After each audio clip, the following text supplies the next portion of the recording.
In celebration of the month of Afro-Ecuadorian Pride, an international conference is bringing delegates from across Latin America to the Universidad Andina Simón Bolívar in Quito. Organized by the Rosa Luxemburg Foundation, representatives from Afro-descent communities of Ecuador, Colombia, Venezuela, Brazil, and Peru have come together to discuss common political struggles experienced in the region.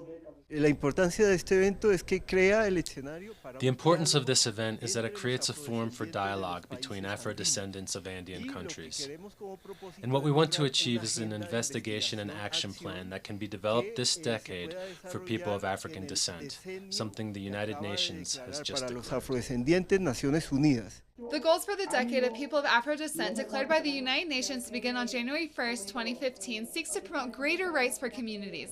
Manuel Garces, an activist from Colombia, speaks of the situation in his country. It is one of the countries that has the highest number of attacks on Afro descent populations. And this space has to generate a global dynamic that allows for this to be seen, because it is not something from the past, it is something from the present.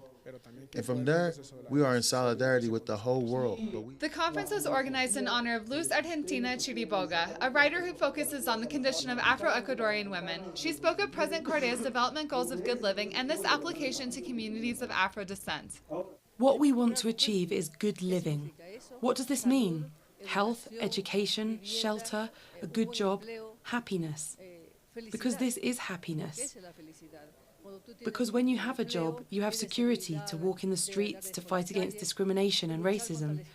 So once we have that, we can then talk about happiness. We can say that we have achieved good living.